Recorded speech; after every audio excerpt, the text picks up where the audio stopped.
जर आपण रोज एक सफरचंद खाल्ले तर ते आपल्याला डॉक्टरांपासून दूर ठेवते, असं आपण खूप वेळा ऐकलं आहे, बरोबर? पण जर तेच सफरचंद काही दिवस उघड्यावर ठेवलं आणि ते आपण खाल्लं तर मग काय होईल? आपल्याला थेट डॉक्टरांकडे जावं लागेल, बरोबर ना? अन्नपदार्थ आपल्याला मजबूत निरोगी बनवण्यासाठी सर्व आवश्यक घटक पुरवतात. पण जर का तेच अन्नपदार्थ खराब असतील तर मात्र ते आपल्याला अपायकारक ठरतात, बरोबर? तर ते आपल्याला कशा पद्धतीने अपायकारक ठरतात याबद्दलची सविस्तर माहिती आपण या व्हिडिओमध्ये पाहणार आहोत. तर सर्वात महत्त्वाचा प्रश्न, खराब झालेले अन्नपदार्थ ओळखायचे कसे? तर लक्षात घ्या, वेगवेगळे अन्नपदार्थ वेगवेगळ्या पद्धतीने खराब होतात, बरोबर? तर खराब अन्न ओळखण्यासाठी काही सोप्या पद्धती आहेत, काही चाचण्या आहेत, तर त्या आपण पाहूया. तर पहिलं म्हणजे त्या पदार्थाचा रंग. होय, आपण पाहिलं होतं की सफरचंद खराब झाले हे कसं ओळखायचं?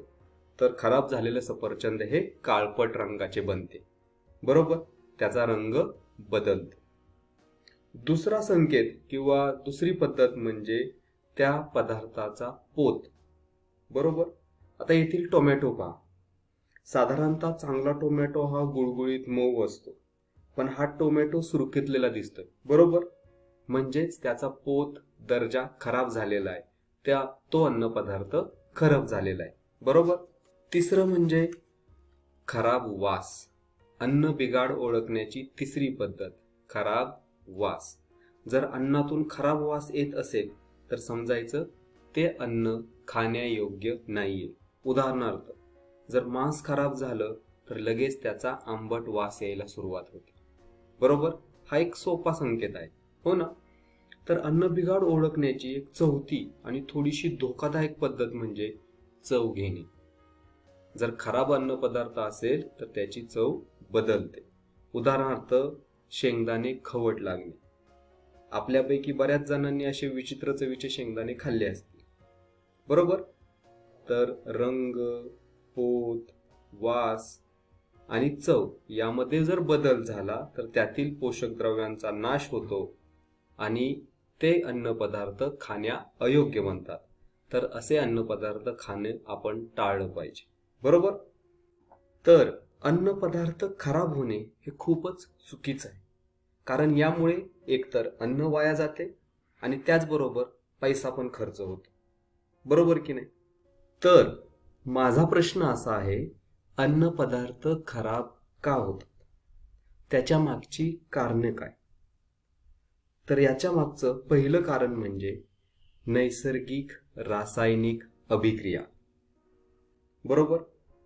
उदाहरणार्थ, काही प्रकारच्या भांड्यामध्ये दूध, दही खराब होतं. जर काही भांड्यांमध्ये आपण मांस ठेवलं तर ते सुद्धा खराब होऊ शकतं. असं का होतं? तर दूध आणि मांस हे आम्लयुक्त असतात. त्यांचा धातूंशी संपर्क झाल्यास तेथे रासायनिक अभिक्रिया होते आणि ते खराब होतात, खाण्या अयोग्य होतात, बरोबर? दुसरं म्हणजे कधी कधी सूक्ष्मजीव किंवा कीटक हे अन्नामध्ये प्रवेश करतात. त्या अन्नावरती ते हल्ला करतात. उदाहरणार्थ, पावावरती बुरशी वाढलेली आपण बऱ्याच वेळा पाहिली असेल. तर सूक्ष्मजीव किंवा कीटक हे ते अन्न पूर्णपणे खराब करून टाकतात. कधी कधी जर आपण फळे किंवा भाजीपाला अयोग्य पद्धतीने हाताळला तरी सुद्धा तो खराब होऊ शकतो. जर अन्नपदार्थ एकमेकांवरती दाबून ठेवले तरी सुद्धा ते खराब होऊ शकतात. तर अन्नपदार्थाची साठवण अयोग्य पद्धतीने केली तरी सुद्धा ते खराब होऊ शकतात. जर अन्नपदार्थ योग्य तापमानाला, योग्य आर्द्रतेला नाही साठवले तर त्याची गुणवत्ता कमी होते आणि ते खाण्या अयोग्य बनतात, खराब होतात.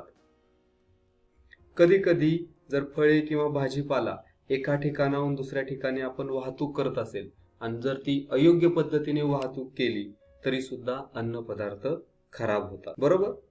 तर आपण अन्न बिघाड कसा होतो, अन्न बिघाडास कारणीभूत घटक कोणते याची सविस्तर माहिती या व्हिडिओमध्ये घेतली. तर हा व्हिडिओ इथंच संपत नाहीये. या पुढच्या व्हिडिओमध्ये अन्न नासाडी भाग 2 मध्ये आपण अन्न नासाडीचे 2 प्रकार कोणते, संख्यात्मक अन्न नासाडी म्हणजे काय, गुणात्मक अन्न नासाडी म्हणजे काय, तसेच अन्न खराब होणे टाळण्यासाठी आणि अन्नाची नासाडी थांबवण्यासाठी आपण काय काय पद्धती वापरू शकतो, काय काळजी घेऊ शकतो याची सविस्तर माहिती घेणार आहोत. तर पुढील भाग पाहायला विसरू नका. इथेच थांबूयात. धन्यवाद.